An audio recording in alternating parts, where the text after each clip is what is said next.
ভারত বনাম ইংল্যান্ডের last test match কাল দ্য ওভাল ক্রিকেট স্টেডিয়ামে এই টেস্ট সিরিজের ইম্পর্টেন্ট টেস্ট ম্যাচ ভারতীয় দলের জন্য শুরু হতে যাচ্ছে।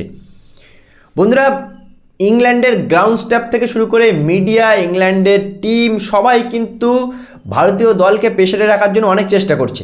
এই যেমন কালকে গ্রাউন্ড স্টাফ, দ্য ওভালের গ্রাউন্ড স্টাফের সাথে গৌতম গম্ভীরের একটা ভিডিও ভাইরাল হয়েছে, যেখানে গ্রাউন্ড স্টাফ গৌতম গম্ভীরকে সাজেশন করছে যে তোমরা এখান থেকে বল করো, এখান থেকে প্র্যাকটিস করো। গম্ভীরও বলছে, ভাই তুই একজন গ্রাউন্ড স্টাফ, হাট এখান থেকে। ভাই তুই গম্ভীরের সাথে পাঙ্গা নিচ্ছিস, যে গম্ভীর নিজের টিমের প্লেয়ারের জন্য বিরাট কোহলির সাথে লড়াই করতে পারে, আর তুই তো একজন সামান্য গ্রাউন্ড স্টাফ। সব দিক থেকে কিন্তু বন্ধুরা ইংল্যান্ড চেষ্টা করছে ভারতীয় দলকে আটকানোর, কিন্তু এই ভারতীয় দলকে কি আটকাতে তারা পারবে? আমার তো মনে হয় না বন্ধুরা পারবে। বন্ধুরা, ভারতীয় দল পুরোপুরি তৈরি কালকের ম্যাচটার জন্য। লাস্ট টেস্ট ম্যাচ ভারতীয় দলের জন্য, do or die test match. এমনিতেই 1-2 পিছিয়ে আছে ভারতীয় দল। এই টেস্ট ম্যাচ মানে কালকের লাস্ট টেস্ট ম্যাচটা, দ্য ওভালের টেস্ট ম্যাচটা জিতে এই টেস্ট সিরিজটা কিন্তু আমরা ড্র করাতে পারবো।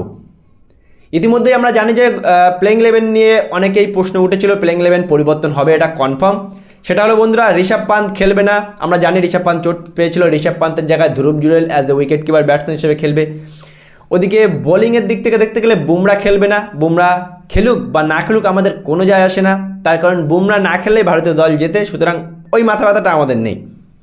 আকাশদীপ সিং, আর্শদীপ সিং আর কুলদীপ যাদব, এই তিনটে বোলিং পরিবর্তন কিন্তু আমরা যেটা শুনতে পাচ্ছি এটা হতে পারে।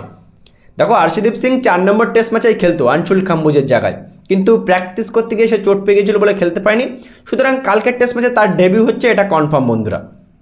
ওদিকে আকাশদীপ সিং চলে আসবে জসপ্রীত বুমরার জায়গায়, মোহাম্মদ সিরাজ তো আছেই, আর কুলদীপ যাদবকে একজন এক্সট্রা স্পিনার হিসেবে শার্দুল ঠাকুরের জায়গায় ঢোকাতে পারে। ভাই 6 জন প্রপার ব্যাটসম্যান রাখো না বিরাট কোহলির মতো। আমরা 8 নম্বর পর্যন্ত ব্যাটিং রেখে তো কোনো লাভ নেই যদি কুলদীপ যাদবকে ঢোকানো হয়। কুলদীপ যাদব তো একজন উইকেট টেকার বলার।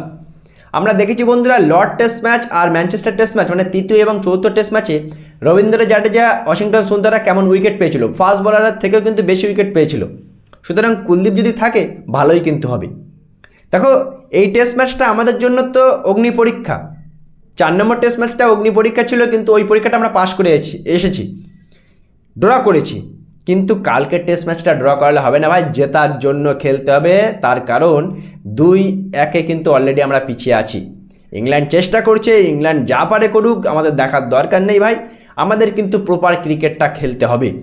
যদিও এই টেস্ট সিরিজটা একটা সময় বন্ধুরা যদি একটু লাক ফেভার করতো, আর যদি কিছু কিছু ছোটো ছোটো ভুল, ওই ক্যাচ মিস, পার্টনারশিপটা ব্রেক, এই ভুলগুলো আমরা না করতাম, আজকে এই ভিডিওটা করার সঙ্গে মানে করতাম যখন, আমি গর্ব করে বলতাম যে ভারত 3-1 এগিয়ে আছে এই টেস্ট সিরিজে। কিন্তু মানে ব্যাড লাগার কি, ভারতীয় দল এই টেস্ট সিরিজ থেকে পিছিয়ে আছে। কিন্তু পিছিয়ে থাকার পরেও কালকের যে লাস্ট টেস্ট ম্যাচটা শুরু হচ্ছে বন্ধুরা, এই টেস্ট ম্যাচে আমাদের পুরোপুরি আশা ভরসা আছে যে ভারতীয় দল ইংল্যান্ডকে হারাবে।